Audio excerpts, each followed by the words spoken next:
I think everybody's kind of hit that low point where they're just the travel is starting to wear on people for sure. We keep almost falling asleep while driving, but other than that, we're good. That's awesome. I'm glad to be in the passenger seat. You know that. There's been so much shit that I'm having trouble keeping track of the days. Yesterday, fuck me. Good, I'm the only one allowed to nap. Shotgun's supposed to keep the driver awake. That's the number one rule of the road. Everyone knows that. Yes, but this Wade's is true. been napping frequently when he's not screaming about how we should murder everything. Jeremy was a little fatigued, so we switched off. No, we didn't. We were going to. But then we just stopped and stretched our legs, and Jeremy finished it out. Like I said, I have no idea what day it is anymore. Dude is a fucking lunatic.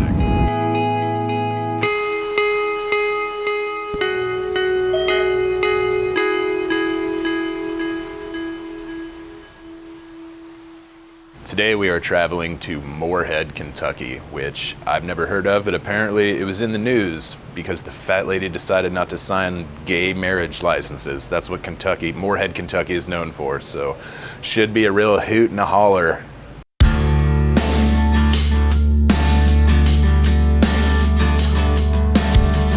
Appalachia is my favorite part of the U.S. I can't say that with a straight face. What we're gonna do is when we get to town, we're gonna canvas. We're gonna have Perry act like he's the only comic. We're not gonna tell them that they're not gonna say that. Perry's gonna be like, I'm a stand-up comedian performing tonight at the Rock Tap House with some other great comedians here in town. And then Sam's gonna hold the boom mic. He's got a big old boom arm. I'm gonna have the shoulder rig, and then we'll have whoever wants to act as the producer. And so me and the producer will be directing Perry and stuff, and we're gonna make it seem like Perry is way much more than he believes he's that much, but the rest of us. We all have to have sunglasses on. Damn. And the thing that's important is tonight's show, we're afraid it's gonna have really bad attendance. Yeah, so we on the event page, we've probably in the 30s, 40s, maybe in terms of invites, and so percentage-wise. I mean, that's like half the town, right? Yeah, that's the thing. And so even the venue itself has reposted it once, and the numbers are we got so many plates in there. It's easier to promote one show than it is to promote 6. So, and then we don't have any local feet on the ground really for us. So yeah, we gotta get there and try to get people in the door. We're gonna go and put some work in. We're gonna bark, basically.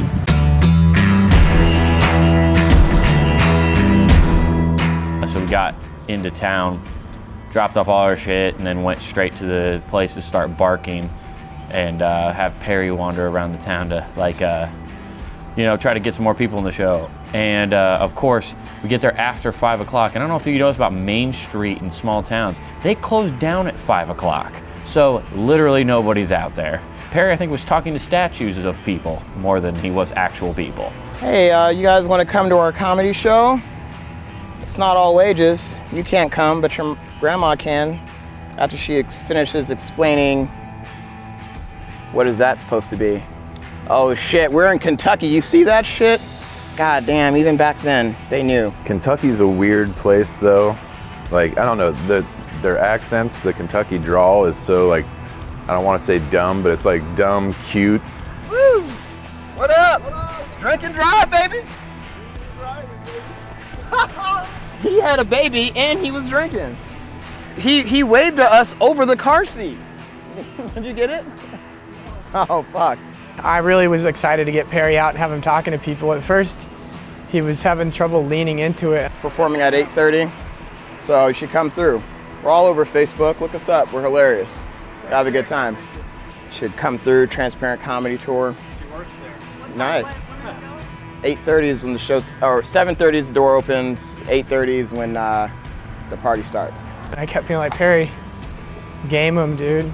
Just go up and flirt with dudes. Let's flirt with dudes. Flirt with dudes. Just give more game. More game. Can you get obnoxious? Yeah, I can be obnoxious. And then he started doing that, and he just owned it. It was so good. Are you guys of age? Yeah. Okay, great. I was gonna say, get some fake IDs. It's gonna be a great time. Hey, about to go to graduation. Fucking wild after, hopefully. Brown County's graduation. I graduated. I have a diploma. A lot of people in the town, I mean, just the stares we got, man. Just the stares we got. was so funny. So, I mean, are you really that funny if you're saying you're that funny? Yeah, that's how that works. Oh, wow. I told didn't the know truth. that. Right. I thought you kind of like, you come at it and you're like, I don't really know. I mean, you could come out and get your own idea and then... No, I like my approach.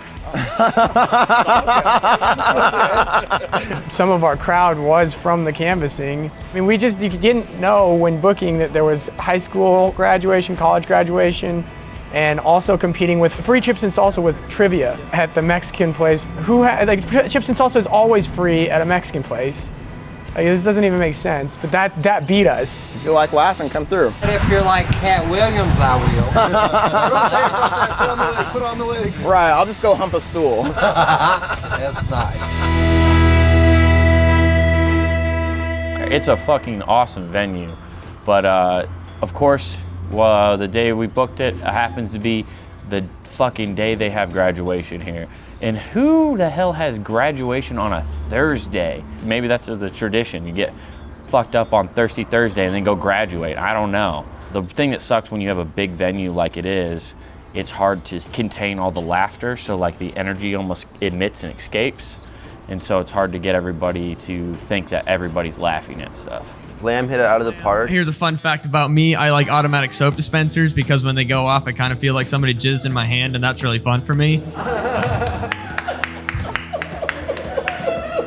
I ran that joke by my roommate, and he's like, what, so is an automatic sink feels like somebody peeing on your hands? And I was like, how am I supposed to know? Because if I ask somebody to pee on me, it's not my hands. To be fair, I'm very crass, and I feel like a small crowd usually reacts to crass a little bit better. And Wade did good. I know that this part of the U.S. is kind of like impoverished a little bit, and homelessness is like a serious issue even in smaller towns. If you look at this set, I think you'll see that there's a bit of a crowd pullback that he doesn't usually get there. I love this town so far. I walked up and down Main Street today. It's fucking fantastic. I love small towns. You know what my favorite part is? There's no homeless people. And even if there is, there's one, and he's a friendly mascot to the entire town. You walk into the local bar and you're like, some dude pissed on my car as I came here. Yeah, that's Jeff. He does that to everybody. Yeah, he'll be in around 3 o'clock for his afternoon beer. He's like a raccoon. You keep feeding him, he just keeps coming back. Then Wade won him over at the later half of his set, which was good, because that's a skill, and that's hard to do, to stick through it and to acknowledge the crowd and to move on smooth like that, and he did that. We handled it as best we could. Jeremy tried to break into some crowd work, which I think went over pretty well. Hey, give me a one clap like this. Ready? 1, 2, 3. There we go. There we go. Hey, I want to hear everyone. We're gonna do a little chant. It's called Big Dick Energy. I want everyone to say that with me, real quick. All right. All right. Let me lower this because my height. There we go. Hey, everybody. On 3, we're gonna say Big Dick Energy. Okay. All right. 1, 2, 3. Big Dick Energy. How many? No, you guys didn't do it. Jesus. I did it. You did it? I did it. You did? All right. I don't even allow myself to accept that I got some laughs or any of us got laughs. The only real laugh I got was ripping on a kid who did not look pumped about it. So I sleep with this girl. She liked to be slapped in the face during sex. So I gave it a try. And then afterwards I asked her, so how was it? And she goes, well, you could have hit harder.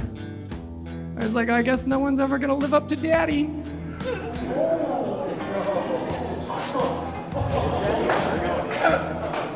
It's a good one. That was a good one. It was a good one. Thanks, buddy. Thanks.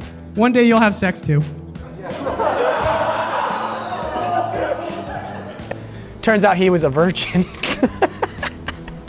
I just look at it as overall production-wise, thinking that we're failing when we're actually probably doing a pretty good job given where we're at with this. We had one dude who said that Wade was the best one and everybody else did horrible, which pissed me off because that dude only said that because Wade has a joke about robot fuck dolls.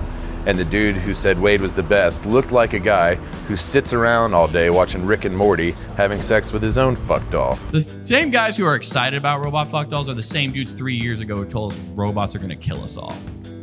Then they found out they could fuck them. That just proves all men are willing to die for pussy even if it's fake.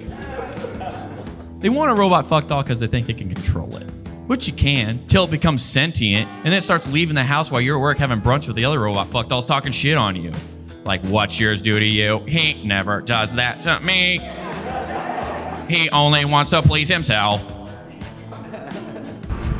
So, if you watch this dude that left comment, go fuck yourself. Both Matt and I are balancing so many things at the moment that we're not able to actually focus on or bring the type of presence we would normally have on stage. And one thing I noticed about small towns, the last two businesses to go are universally the local bar and the local church. Now, Glen Jean, Iowa, this is what makes Glen Jean special. The bar and church in Glen Jean are owned and operated by the same guy. That deserves an applause. That guy's like the one entrepreneur out of the lot. You show up to church on a Sunday morning, completely fucking shit-faced, like stumbling through the aisle, and the priest turns around and he's like, Scott, I'm disappointed in you. But at the same time, business is business, baby. The big thing we need is more staff for the future so that people can specialize on jobs and only have 1 or 2 jobs max. If anything, what the comics need to take to heart is that their stuff is good enough that we're still getting laughs given the fact that there are some holes in the production. I like this town. Moorhead, thank you guys for having us. Let's drink some beer, do some shots, put some hot sauce on some butt cheeks. What do you say? Thank you guys, I'm Sam Hirchak. Everybody after the show, though, I had so many people come up and say they really appreciate it and really liked the show, so I think we did something right. I wonder how Perry's gonna do tonight. How do you think Perry's gonna do tonight? Okay, that works too. Me and Wade have girlfriends, so we went back to the hotel and had beer. We were back at the hotel watching Married with Children. It's pretty fucking great. And then the other guys stayed at the bar and tried to find some of that Kentucky Strange. We're a little bit drunk in Moorhead, Kentucky, and that's the thing, man. I've been sober this whole trip. But on the record, Perry was made it karaoke night. They were like talking to me about my set, and I was like, yeah, love singing, doing karaoke and stuff like that. And one of the girls said, hey, the microphone's right there, why don't you sing us something?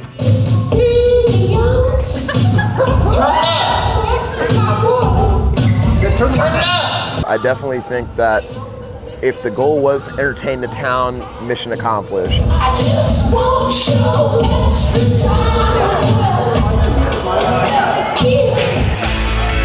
We're right there. Perry has the best attitude out of all of us. Keep walking, Perry. Where are we going? There's no traffic. I'm not trying to get in the road. I'm walking. No, there's no traffic. You're right. Where are we going? Hey, we're walking across the street out this motherfucker. Did you all see the interstate when you got off? Perry's like, man, I'm just here to have fun, tell my jokes, and if they like them, that's great. If they don't take what I have for them, that's okay too. And I'm like, Perry, what the fuck? I'm so caught up in making sure we achieve these goals. And then Perry reminded me what life is about. How about this? Ride with you guys. And I'll ride with them. And then we both go to the same place. That way we have one of each other's, and that way we make it. Right. It's an equal ransom. As far as I know, they got close but couldn't seal the deal. I think Matt Lamb was the closest. I met the one lone gay gentleman in Moorhead, Kentucky. Matt's not into him at all. And this guy is just trying, and Matt's like, He's like, I was like, I'm gay, and I was like, oh, I get it. You're the only one in the 10-mile radius. I felt so bad for him. The one gay man had himself a handful of sausage, is one way I would put it. This is Matt Lamb. I look at him, I'm like, Matt, and he goes, I was like, he's grabbing your dick. Matt goes,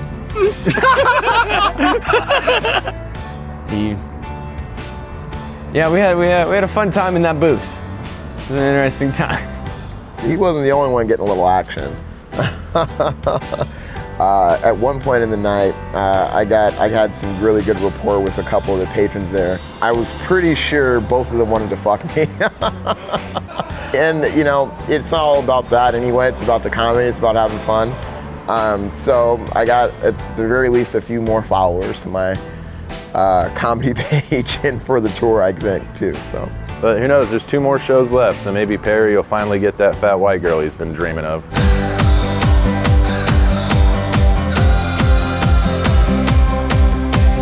I'm heartbroken over that one girl. I'm just, no, whatever. why are you heartbroken over that girl? You didn't take her home? You should have. That was like a done deal. I hit on her, And that's who you are, though. I'm not the kind of guy. Yeah, and I did the genius thing of letting her know I was like, I don't know, roughly 10 years older than her, and she was like, oh. And then I was like, but he's in love with you, so go talk to him. And then like she went up to you like she was gonna marry you. Yeah, she did. She ran up to me. I was like, oh, what are you doing? Like there was just like this was gonna like be the beginning of some sort of like long love, like romantic thing, which Max should have taken advantage of and like I don't know, had a romantic thing in her sight of her tonight. But she didn't I'm not that do kind of that. guy. I'm not the kind of guy though. I'm not that kind of guy. That's just not who I am. Yeah, he doesn't. Yeah, you should be hanging out with these two.